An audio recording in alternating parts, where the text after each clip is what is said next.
You know, when you have a war on both girls and boys, it's really a war on gender. Sad little PC people want the wonderful, amazing differences between the sexes to disappear into a gray morass of sameness.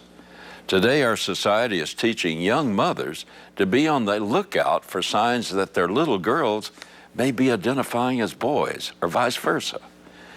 When I was young, we called some girls tomboys.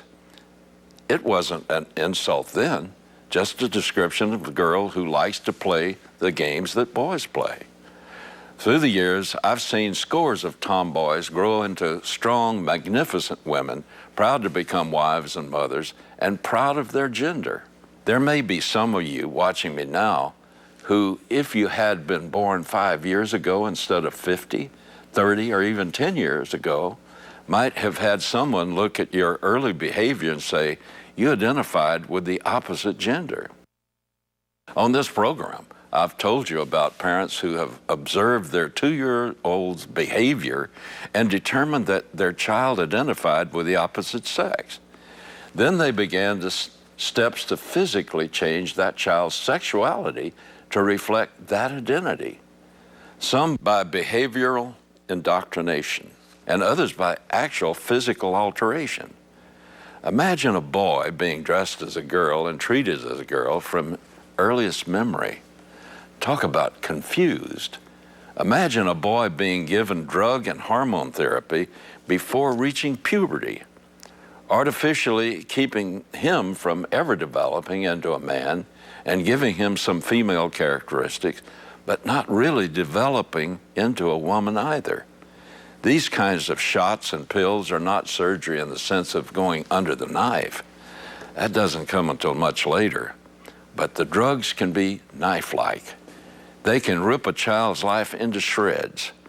When many people think of transgender, they often think of Chaz Bono, the confused offspring of Sonny and Cher. Chaz started the transition from female to male at the age of 39. But that's not the real story of the transgender revolution in America. The real story is among preschoolers. If you think people are sexually messed up now, give it 10 or 15 years and see what happens when this vast, mad experiment begins to come to fruition. Seeing it happen is like watching a nuclear bomb go off in slow motion.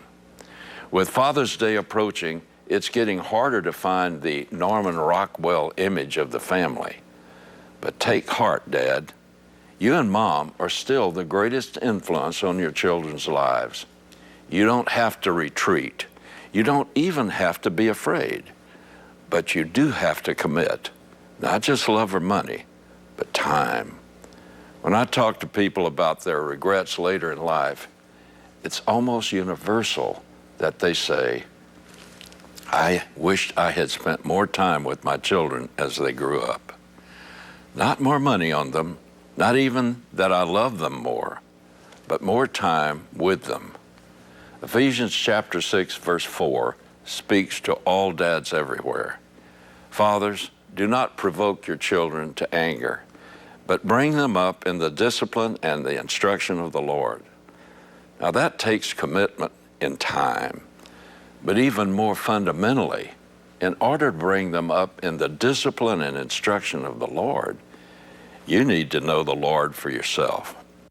If you've never accepted Christ into your life and heart, that is the single best thing you will ever do for those children that you love so much. Then you can raise them up as God says to. Nothing will give them greater advantages. Nothing will keep them so safe, so sane, so grounded, so wise, or give their lives such richness and meaning, not only in eternity, but right here in this world, every minute of every day. In 1993, Daniel Patrick Moynihan wrote a paper called Defining Deviancy Down.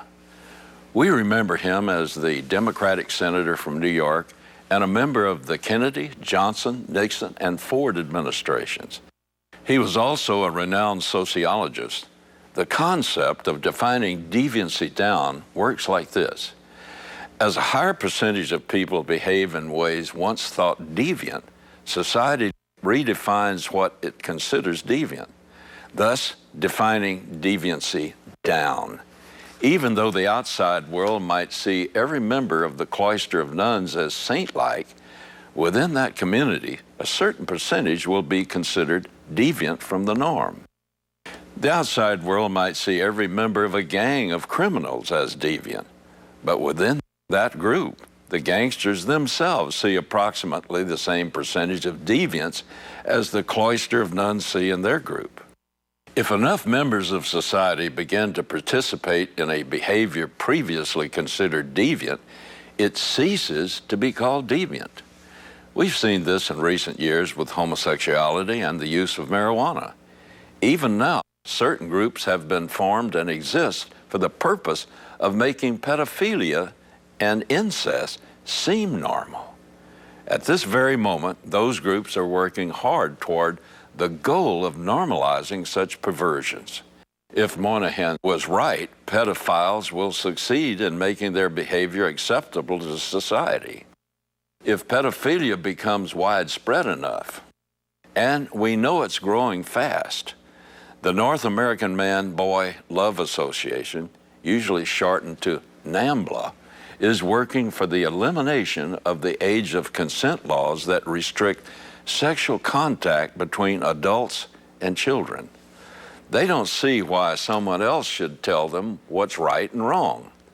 They think that their moral opinions are at least as good as everyone else's. Without God giving us an absolute standard of morality, then who's to say what is right and what is wrong? I warned about this many years ago. We constantly hear people say, "That's true for you, but not for me." But when Jesus said, "The truth shall make you free," he was speaking of perfect, complete, and eternally unchanging truth. Truth that is always true. In fact, he was speaking of himself. A few verses later, he said, "If therefore the Son," meaning himself, "shall make you free, you shall be free indeed."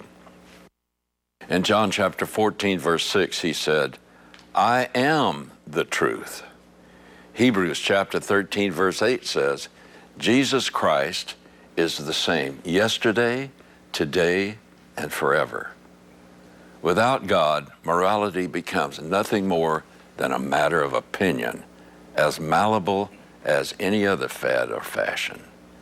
Hitler and his followers fully convinced themselves of their own high ethical standards. They justified their actions primarily in the name of science.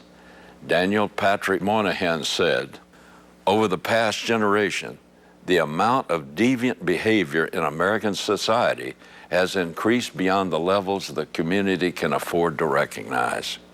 Accordingly, we've been redefining deviancy so as to exempt much conduct previously stigmatized, and also quietly raising the normal level in categories where behavior is now abnormal by any earlier standard." Moral standards that change with the wind become normal for a society that rejects God and his word. But the church should be the one place where we never find fluctuating standards of right and wrong. We have an absolute standard, God's word. Like him, his word does not change. Jesus put it like this, "Heaven and earth will pass away, but my words shall not pass away." In the past 10 years or so, I've taught several times about something that's very important for the preservation of human society. And they're found in the first 11 chapters of the book of Genesis. For lack of a better name, I call them the divine institutions. Now, these institutions were given by God not just for those who would believe in him, they were given for everyone.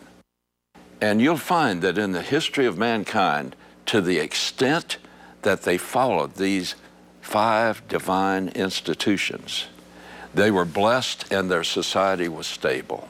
The second divine institution was marriage. God created man and woman so that they would perfectly be matched physically, psychologically, and emotionally. And he established marriage as the basis of furthering human society, a man and a woman. And there's been a tremendous attack by Satan on all of these institutions, and you can see how it's beginning to rip apart societies all over the world. The third divine institution is the family. The man and woman in marriage were instituted by God to be the ones who taught and brought up their children in the right way, to give them a sense of honor and the sense of nobility, a sense of morality.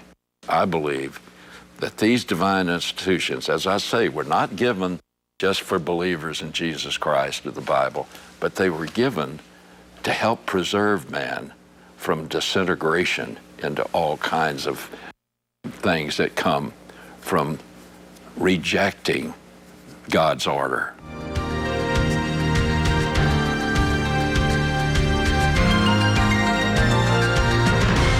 That's it for tonight.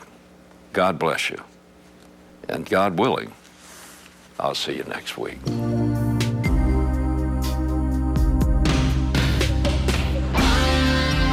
You've been watching the Hal Lindsey Report. To support this program, send your tax-deductible gift to Hal Lindsey Media Ministries, P.O. Box 470470, Tulsa, Oklahoma 74147. You can also support this ministry online. Visit hallindsey.com or call 1-888-RAPTURE.